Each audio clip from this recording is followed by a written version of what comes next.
નમસ્કાર દર્શક મિત્રો, આપણે નિહાળીશું સિટી લાઈન ન્યૂઝ ચેનલમાં આજના મુખ્ય સમાચારો। રાજકોટ ભાજપના ચૂંટણી કાર્યાલયના વોન્ટેડ સાગરિકની ધરપકડ। રાજકોટ પરપ્રાંતીય આધેડની હત્યાના 4 આરોપીઓની ધરપકડ। અમદાવાદ સીજી રોડ ખાતે એડિડાસ સ્ટોર્સનો શુભારંભ। હુડહુડ વાવાઝોડાને લીધે ભારત વિન્ડીઝ ત્રીજી વનડે રદ। ગોંડલ ખાતે જય સરદાર સોશિયલ ગ્રુપ દ્વારા રાસ ગરબા યોજાયા। રાજકોટ ભાજપના ચૂંટણી કાર્યાલયના વોન્ટેડ સાગરિકની ધરપકડ। રાજકોટ શહેરમાં કોંગ્રેસ પક્ષના કાર્યાલયને સળગાવી નાખવામાં આવતા ભારે ચકચાર મચી ગઈ હતી। 7 કરોડની જમીન પચાવી પાડનાર કુખ્યાત બલી ડાંગરનો વોન્ટેડ સાગરિક ભાજપના મધ્યસ્થ કાર્યાલય ખાતે તેવી માહિતીના આધારે ક્રાઇમ બ્રાન્ચના સ્ટાફે તેને પકડી પાડ્યો હતો અને ક્રાઇમ બ્રાન્ચની ઓફિસે લઈ ગયા હતા। ઓફિસ ગિરફ્તારમાં આવી ગયેલ વોન્ટેડ આરોપી જયપાલ કુખ્યાત બલી ડાંગરનો સાગરીત છે અને તેના વિરુદ્ધ ભગવાનજીભાઈ પટેલની મિલકતો તેમજ વૈની ગામના સરપંચની જમીન પચાવી પાડવાનો ગાંધીગ્રામ પોલીસ સ્ટેશનમાં ગુન્હો નોંધાયો છે। આ ઘટનાના રાજકોટ શહેરમાં ઘેરા પ્રત્યાઘાતો પડ્યા છે અને શહેરમાં અનેક ચર્ચાઓ જાગી છે।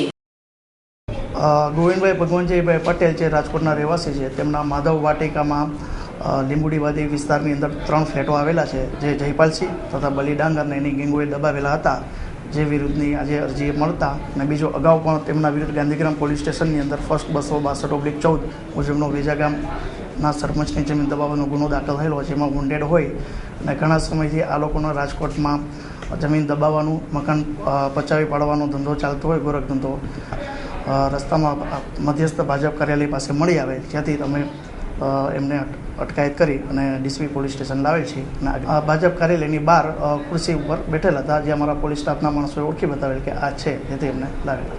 એમના 3 ફ્લેટ છે તથા નિશાન ગાડી છે તથા એમને અન્ય જમીન પણ પચાવી પડેલ છે, જે એપ્રોક્સિમેટ લગભગ 7 થી 8 કરોડ રૂપિયાનું થાય છે। અને આ લોકો વિરુદ્ધ અન્ય કોઈ પણ ફરિયાદી કે ભોગ બનનાર હોય તો તેમને પણ મારી વિનંતી છે કે તેઓ અમારા પોલીસ સ્ટેશન આવીને ફરિયાદ કરે। હજી કોંગ્રેસ દ્વારા આક્ષેપ કરવામાં આવ્યો હતો કે ભાજપ દ્વારા ગુંડાઓને છાવરવામાં આવે છે। કોંગ્રેસ પ્રમુખ અર્જુનભાઈ મોઢવાણિયા રાજકોટ આવ્યા હતા અને પત્રકારોને જણાવ્યું હતું કે આક્ષેપોનો સવાલ જ નથી, અમે આક્ષેપોમાં માનતા નથી અને આક્ષેપોથી ચૂંટણીઓ જીતાતી નથી। હકીકત છે એ સાબિત કરી દીધી અમારા આગેવાનોએ, ભૂમાફિયાઓએ અને ગુંડાઓએ ભાજપના કાર્યાલયનો કબજો લીધેલો છે અને એ જ લોકો જ આ વહીવટી તંત્ર ચલાવે છે એવું અમે પહેલે દિવસથી જ કહેતા અને આખરે જે રીતે ધરપકડ થઈ છે એના ઉપરથી પ્રતીતિ થઈ છે કે અમે સાચા હતા, ભાજપના કાર્યાલયમાંથી જ પકડવામાં આવ્યા છે અને અમારું જે કાર્યાલય સળગાવી દીધું એ પણ હકીકત છે, પરંતુ આજ દિવસ સુધી એમાં હજી સુધી એક્શન લેવામાં આવ્યું નથી। અમે અપેક્ષા રાખીએ કે જલ્દીથી ઇલેક્શન કમિશન આ બાબતે જરૂરી પગલાં લેશે। રાજકોટ પરપ્રાંતીય આધેડની હત્યાના 4 આરોપીઓની ધરપકડ। પરપ્રાંતીય આધેડની હત્યા નિપજાવી લૂંટ કરવાના ગુનાઓમાં અંતે પોલીસને સફળતા મળી ગઈ છે। આ હત્યાના ગુનામાં ડીસીબી પોલીસના સ્ટાફને મળેલી ખાનગી હકીકતને આધારે રાજકોટ શહેરના દૂધસાગર રોડ ઉપર આવેલા હાઉસિંગ બોર્ડના ક્વાર્ટરમાં રહેતા આ 4 આરોપીઓને પકડી લેવામાં આવ્યા હતા। 4 આરોપીઓ નાસિર, હનીફ કડિયા, સલીમ ઇકબાલ, માજુડી, રવિરાજસિંહ, હરુભા ઝાલા અને જેનિશ યોગેશ દાવડાને પકડી પૂછતાછ કરતા 4 આરોપીઓએ હત્યા અંગેની કબૂલાત આપી હતી।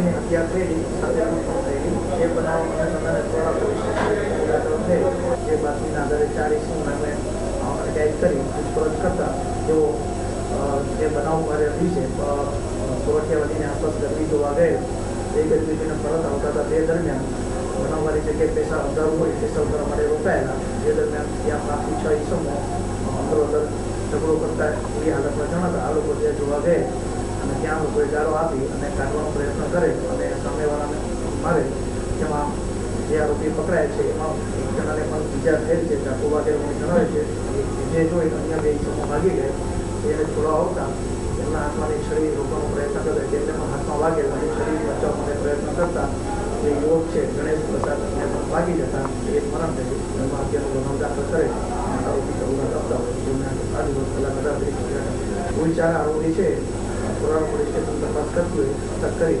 આગળની તપાસ કરવાનું છે. સમગ્ર ઘટના પરપ્રાંતીય શખ્સો દ્વારા લૂંટ અંગેની વાત તદ્દન ખોટી સાબિત થઈ રહી છે. આમ પોલીસે 4 આરોપીઓને પકડી લીધા હતા અને હત્યાનો ભેદ ઉકેલી નાખ્યો હતો. અમદાવાદ સીજી રોડ ખાતે એડિડાસ સ્ટોર્સનો શુભારંભ. રવિવારે એડિડાસ કંપનીનો એક્સક્લુઝિવ સ્ટોર્સનો સીજી રોડ ખાતે શુભારંભ કરવામાં આવ્યો હતો. સ્ટોર્સ સમગ્ર વેસ્ટ રિજિયન સૌથી મોટા સ્ટોર્સ છે. આ સ્ટોર્સમાં એડિડાસ ઓરિજિનલ્સનો પણ અલગ વિભાગ શરૂ કરીને વર્લ્ડ ક્લાસ એડિડાસની પ્રોડક્ટ ઉપલબ્ધ કરવામાં આવેલ છે. તદુપરાંત સ્પોર્ટ્સ પ્રોડક્ટ જેવી કે cricket, tennis, golf, badminton, football, running, training તેમજ સમગ્ર વિશ્વની લેટેસ્ટ પ્રોડક્ટ આ સ્ટોર્સમાં મળી શકશે. જ્યારે ગુજરાતમાં સમગ્ર વિશ્વમાં હરણફાળ ભરી રહ્યું છે ત્યારે એડિડાસ કંપની પણ ગુજરાત સાથે કદમ મિલાવીને વર્લ્ડ ક્લાસ સ્ટોર્સ અમદાવાદના તેમજ ગુજરાતના નગરજનો માટે ખુલ્લો મૂકેલ છે. યુનિક એન્ટરપ્રાઇઝ એડિડાસ કંપનીના મુખ્ય ફ્રેન્ચાઇઝી છે. તેઓના ગુજરાતમાં એડિડાસ અને રીબોક કંપનીના 25 સ્ટોર્સ અલગ અલગ શહેરમાં કાર્યરત છે.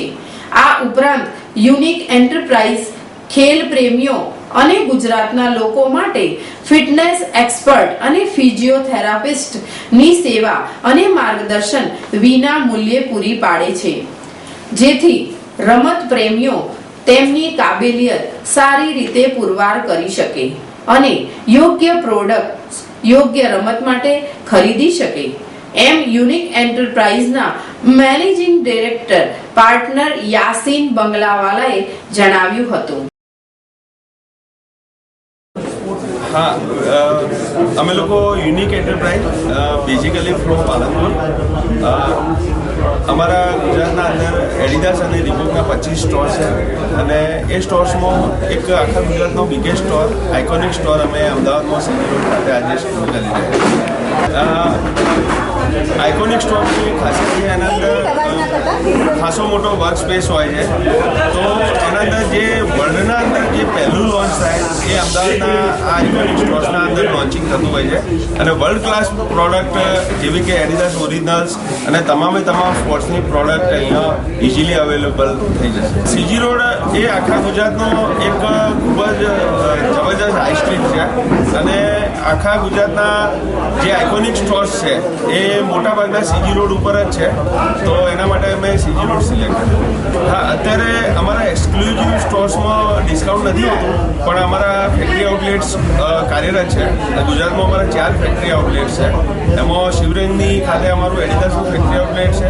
એમાં 12 મહિના સુધી 30 to 40% અમે ડિસ્કાઉન્ટ પ્રોવાઈડ કરીએ છીએ. અમારે લોકોની જે સોશિયલ રિસ્પોન્સિબિલિટી માટે અમે લોકો ફિટનેસ એક્સપર્ટ પણ એપોઇન્ટ કર્યા છે.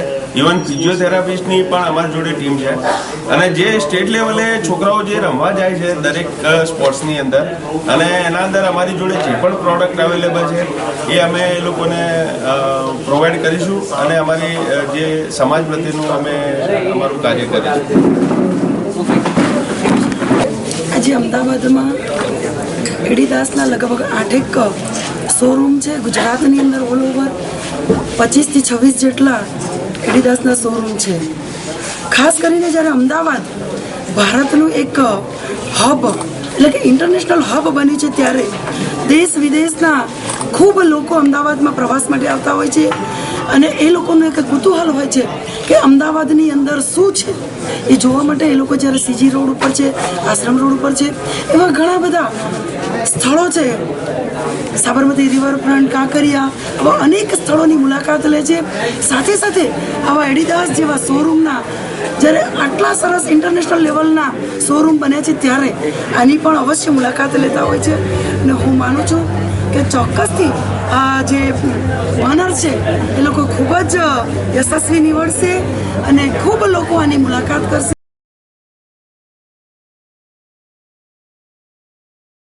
હુડહુડ વાવાઝોડાને લીધે ભારત વિન્ડીઝ 3G વનડે રદ. દક્ષિણ ભારતમાં ત્રાટકેલ હુડહુડ વાવાઝોડાને કારણે ભારત અને વેસ્ટ ઇન્ડિઝ વચ્ચે રમાનારી 3G વનડે રદ જાહેર કરવામાં આવી છે. વિશાખાપટ્ટનમના વિઝાગમાં 14મી ઓક્ટોબરે 3G વનડેનું આયોજન થવાનું હતું, પરંતુ ખેલાડીઓની સલામતી અને સ્ટેડિયમ વિસ્તારની પરિસ્થિતિને જોતા આ નિર્ણય લઈ લેવામાં આવ્યો છે. આ સાથે વિન્ડીઝ સામેની શ્રેણી હવે 4 મેચની થઈ ગઈ છે. હવે પછીની વનડે 17મી ઓક્ટોબરે ધર્મશાલામાં રમાશે. ગોંડલ ખાતે જય સરદાર સોશિયલ ગ્રુપ દ્વારા રાસ ગરબા યોજાયા. ગોંડલ જય સરદાર સોશિયલ ગ્રુપ દ્વારા રાસોત્સવ 2014 રાસ ગરબાનું ભવ્ય આયોજન કરવામાં આવ્યું હતું, જેમાં લેઉવા પટેલ સમાજના જ્ઞાતિજનોએ મન મૂકીને રાસ ગરબા ઘૂમ્યા હતા. આ પ્રસંગે ગોંડલના લેઉવા પટેલના આગેવાનો રમેશભાઈ ધડુક, લક્ષ્મણભાઈ પટેલ, વિઠ્ઠલભાઈ ધડુક, ગોવિંદભાઈ રાણપરિયા, રાવજીભાઈ માંડણકા, જયેશભાઈ રાદડિયા, મંત્રી ગુજરાત રાજ્ય, ધનસુખભાઈ નંદાણીયા તથા સુર મ્યુઝિકના ભાવેશભાઈ શિપાણી ઉપસ્થિત રહ્યા હતા.